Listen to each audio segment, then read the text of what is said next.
Manila Film Center, higit 100 tao ang nilibing ng buhay dito. Kaya hanggang ngayon, nadoon pa rin daw ang kanilang espiritu. Ang video natin ngayon ay may kinalaman doon kay Imelda Marcos. May mga pelikula na ginawa tungkol dito. Ang pag-uusapan natin ngayon ay yung Manila Film Center. Ang Manila Film Center ay ipinatayo ni Imelda Marcos, ang asawa ng dating presidente na si Ferdinand Marcos. Gusto niyang maihalin tulad ito at maging karibal ng Cannes at ng iba pang major film festival sa buong mundo.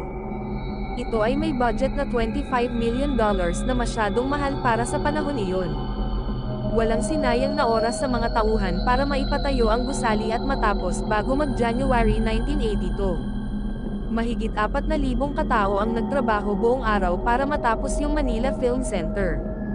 Dahil sa pagmamadali ng pagpapatayo ng Manila Film Center, nagkaroon ng aksidente noong November 17, 1981. Alas 3 noon na madaling araw.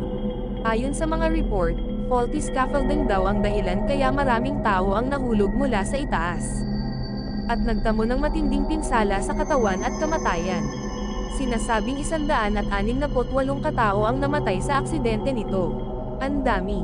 Ayon sa mga kwento, noong malaman daw ni Imelda ang aksidente, mas natarante siya dahil hindi matatabi. Matatapos ang gusali sa binigay niyang deadline.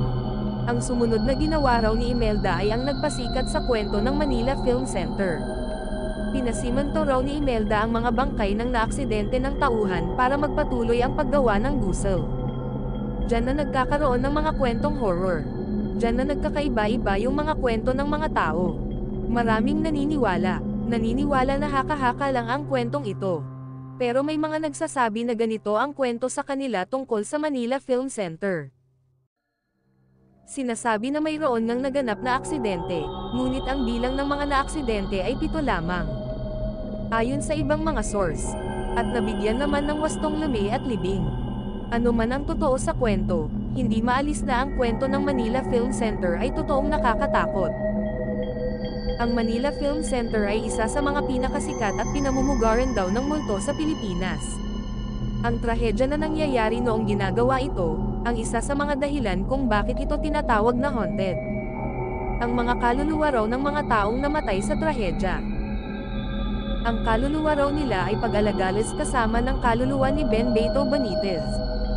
Siya ang in charge sa construction ng gusali noong nangyari ang trahedya. Siya din daw umano ang sinabihan ni Imelda na saimantuhan ang katawan ng mga tauhang naaksidente. Namatay si Benitez sa hindi malamang kadahilanan pagkatapos ang mga nangyari. Hindi man alam kung bakit nasa loob ng Manila Film Center ang kaluluwa ni Benitez.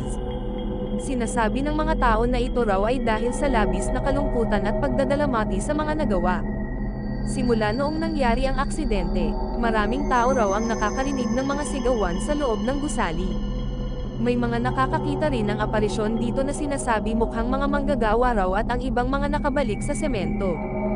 May mga paniniwala rin na may mga sumpa raw ang gusali at ang nangyaring aksidente raw ang dahilan kung bakit hindi ito lumago at tuluyan ang napabayan. Sarado na ang Manila Film Center. Hindi natin alam ang kinabukasan ng gusaling ito, ngunit sa ngayon ay inaayos na ang lugar at inaalagaan ng mabuti. May mga guard na nagbabantay sa gusali kung saan may mga nakadikit ang mga safety at warning signs. Pwede pa rin naman makita at makuhaan sa labas ang Manila Film Center. Naganap ang festival. May mga bisita na nakaamoy ng mabaho. At nagpakita daw ang mga namatay sa mga guests. At sa kanilang mga katrabaho. Follow for more Tagalog true horror stories.